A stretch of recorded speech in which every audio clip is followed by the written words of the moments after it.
Chapter 6. My watch says 9 o'clock, and it's already too hot to sleep. Outside the sleeping bag, the sun is already high into the sky. The air around is clear and dry. I get up, puffy-eyed and arthritic from the ground.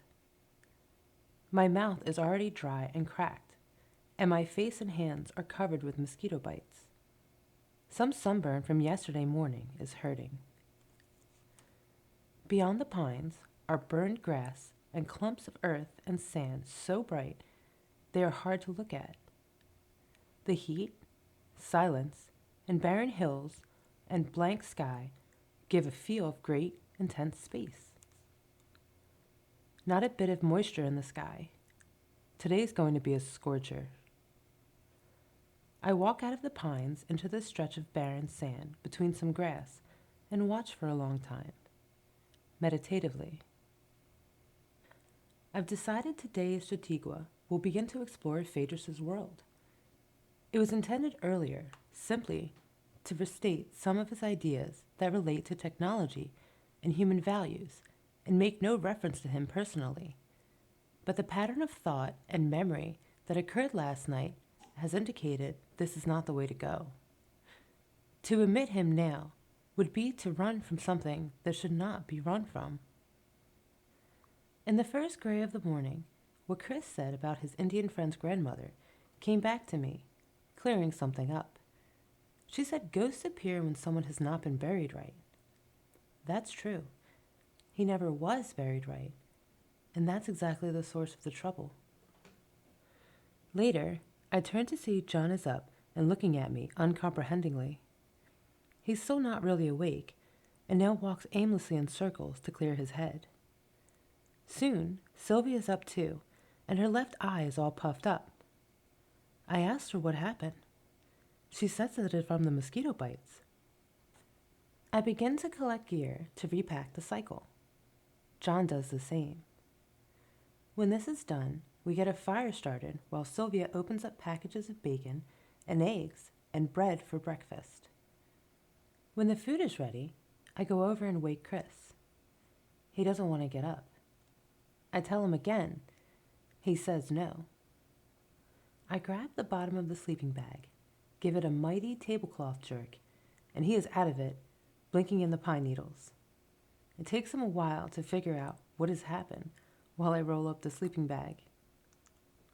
He comes to breakfast looking insulted, eats one bite, says he isn't hungry, his stomach hurts. I point to the lake down below us, so strange in the middle of the semi-desert, but he doesn't show any interest. He repeats his complaint. I just let it go by, and John and Sylvia disregard it too. I'm glad they were told what the situation is with him. It might have created a real friction otherwise. We finish breakfast silently, and I'm oddly tranquil.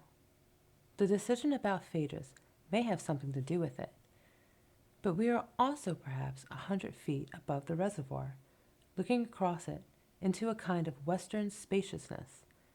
Barren hills, no one anywhere, not a sound. And there is something about places like this that raises your spirits a little and makes you think that things will probably get better. While loading the remaining gear on the luggage rack, I see with surprise that the rear tire is worn way down. All that speed and heavy load and heat on the road yesterday must have caused it. The chain is also sagging, and I get out the tools to adjust it and then groan. "What's the matter?" John says. Thread stripped in the chain adjustment. I remove the adjusting bolt and examine the threads. It's my own fault for trying to adjust it once without loosening the axle nut. The bolt is good. I show it to him. It looks like the internal threading in the frame that's stripped. John stares at the wheel for a long time. "Think you can make it into town?" "Oh, yeah, sure. You can run it forever. It just makes the chain difficult to adjust." He watches carefully as I take up the rear axle nut until it's barely snug, tap it sideways with a hammer, until the chain slack is right. Then tighten up the axle nut with all my might to keep the axle from slipping forward later on, and replace the cotter pin. Unlike the axle nuts on a car, this one doesn't affect bearing tightness. How did you know to do that? He asks. You just have to figure it out. I wouldn't know where to start, he says. I think to myself, that's the problem, all right. Where to start?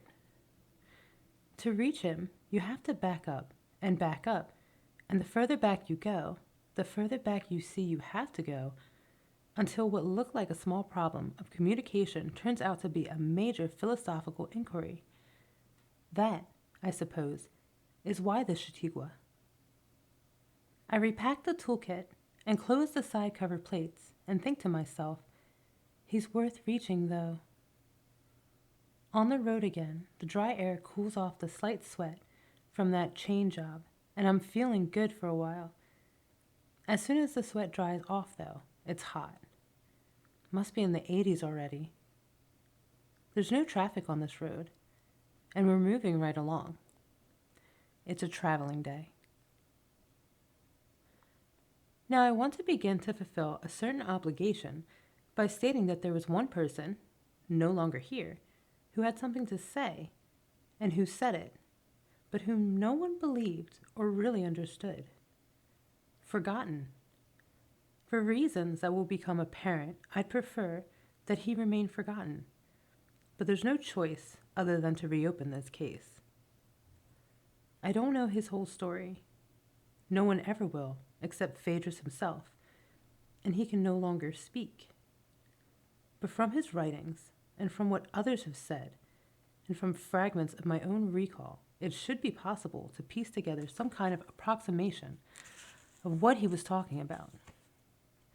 Since the basic ideas for the Chautauqua were taken from him, there will be no real deviation, only the enlargement that will make the Chautauqua more understandable than if it were presented in a purely abstract way.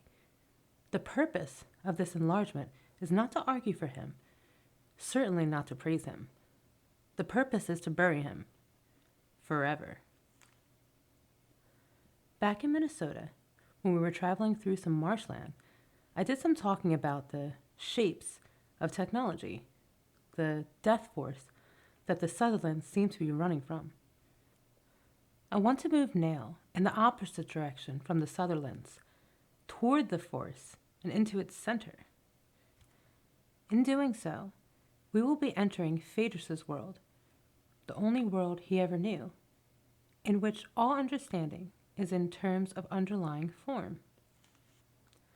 The world of underlying form is an unusual object of discussion because it is actually a mode of discussion itself. You discuss things in terms of their immediate appearance, or you discuss them in terms of these underlying form. And when you try to discuss these modes of discussion, you get involved in what could be called a platform problem. You have no platform from which to discuss them other than the modes themselves. Previously, I was discussing his world of underlying form, or at least the aspect of it called technology, from an external view.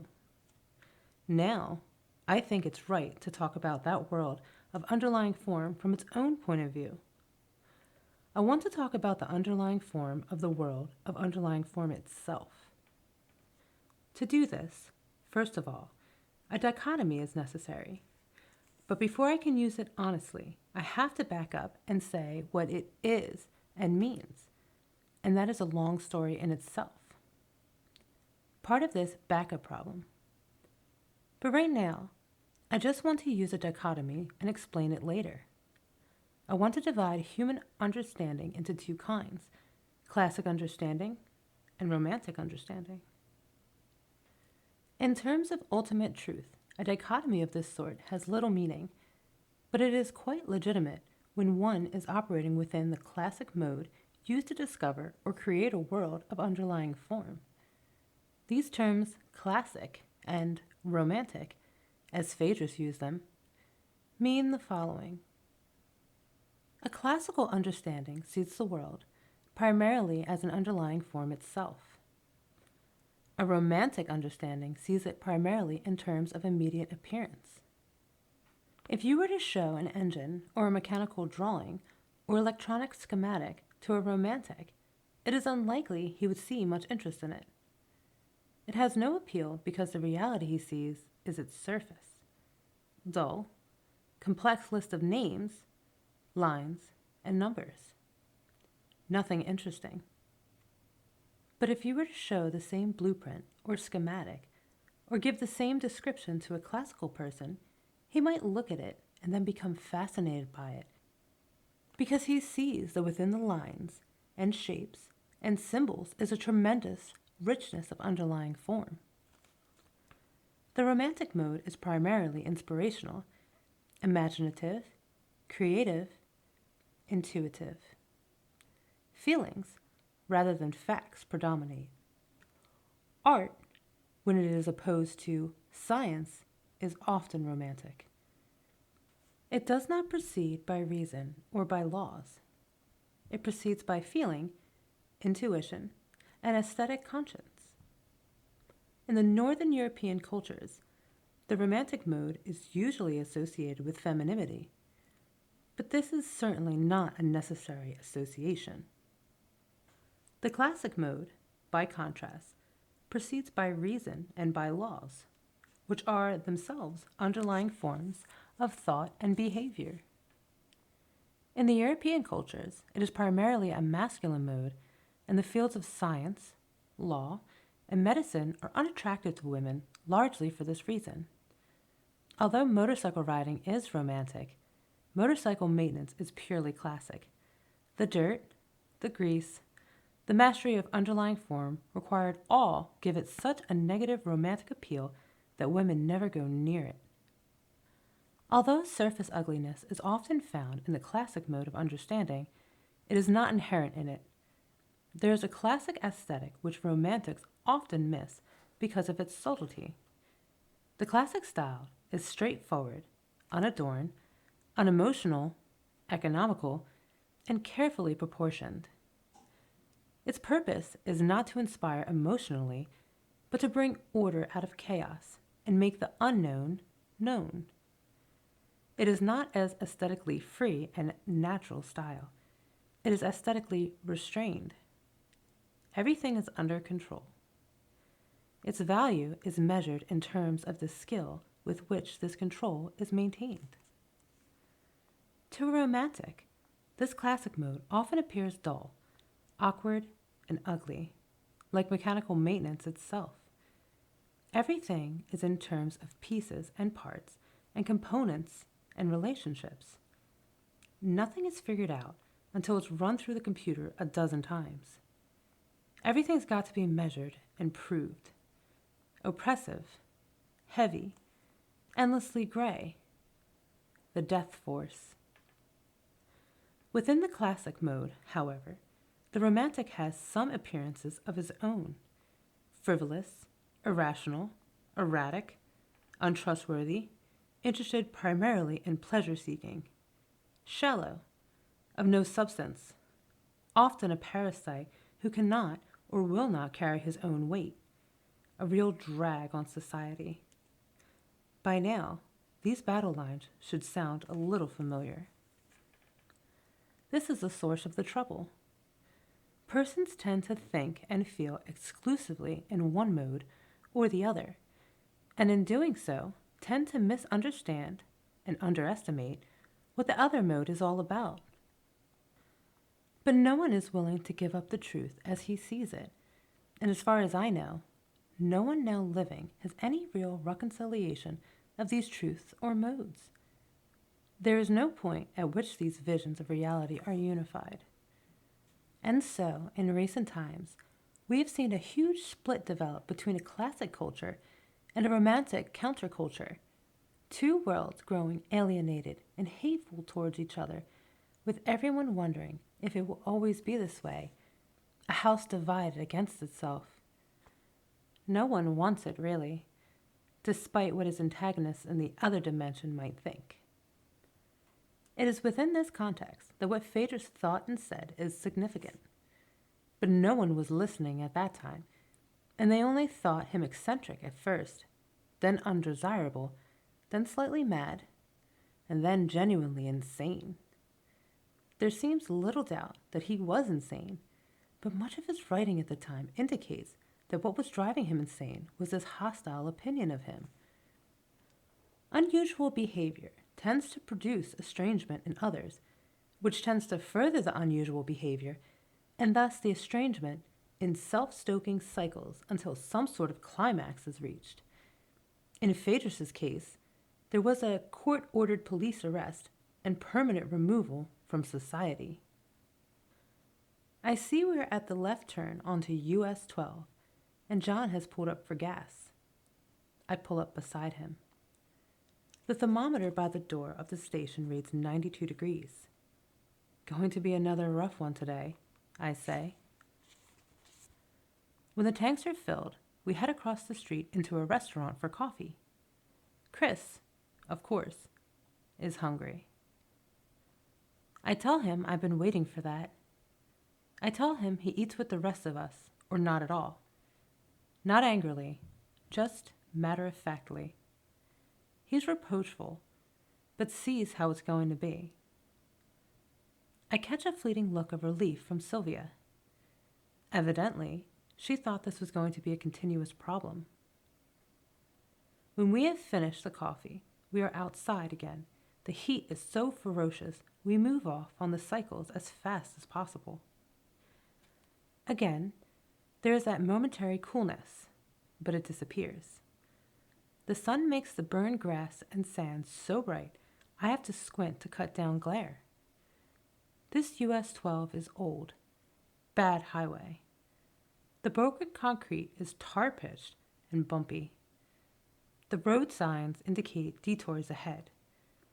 On either side of the road are occasional worn sheds and shacks and roadside stands that have accumulated through the years.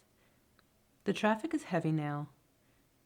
I'm just as happy to be thinking about the rational, analytical, classical world of Phaedrus. His kind of rationality has been used since antiquity to remove oneself the tedium and desperation of one's immediate surroundings. What makes it hard to see is that where once it was used to get away from it all, the escape has been so successful that now it is the it all that the romantics are trying to escape.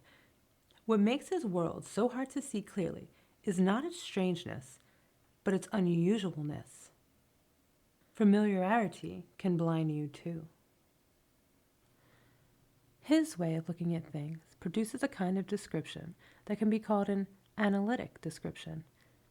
That is another name of the classic platform from which one discusses things in terms of their underlying form. He was a totally classic person.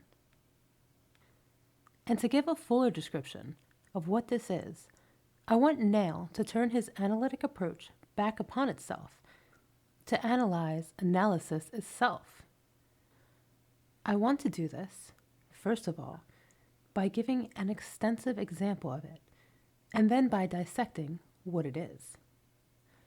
The motorcycle is a perfect subject for it, since the motorcycle itself was invented by classic minds. So listen.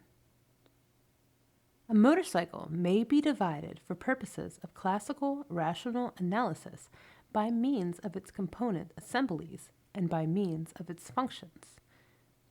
If divided by means of its components assemblies, its most basic division is into a power assembly and a running assembly. The power assembly may be divided into the engine and the power delivery system. The engine will be taken up first.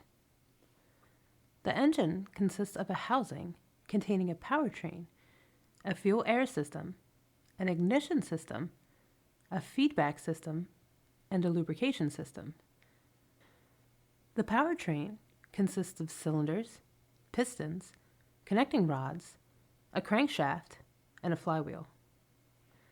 The fuel-air system components, which are part of the engine, consist of a gas tank and filter, an air cleaner, a carburetor, valves, and exhaust pipes. The ignition system consists of an alternator, a rectifier, a battery, a high voltage coil, and spark plugs. The feedback system consists of a cam chain, a camshaft, tappets, and a distributor. The lubrication system consists of an oil pump and channels throughout the housing for distribution of the oil. The power delivery system accompanying the engine consists of a clutch, a transmission, and a chain. The supporting assembly accompanying the power assembly consists of a frame, including foot pegs, seat and fenders, a steering assembly, front and rear shock absorbers, wheels, control levers and cables, lights and horn, and speed and mileage indicators. That's a motorcycle divided according to its components. To know what the components are for, a division according to functions is necessary. A motorcycle may be divided into normal running functions and special operator-controlled functions. Normal running functions may be divided into functions during the intake cycle, functions during the compression cycle, functions during the power cycle, and functions during the exhaust cycle, and so on. I could go on and on about which functions occur in their proper sequence during each of the 4 cycles, then go on to the operator-controlled functions, and that would be a very summary description of the underlying form of a motorcycle. It would be extremely short and rudimentary, as descriptions of this sort go. Almost any one of the components mentioned can be explained on indefinitely. I've read an entire engineering volume on contact points alone, which are just a small but vital part of the distributor. There are other types of engines than the single-cylinder Otto engine described here. 2-cycle engines, multiple-cylinder engines, diesel engines, Wankel engines, but this example is enough. This description would cover the what of the motorcycle in terms of components, and the how of the engine in terms of functions. It would badly need a where analysis in the form of an illustration, and also a why analysis in the form of engineering principles that led to this particular conformation of parts. But the purpose here isn't exhaustively to analyze the motorcycle.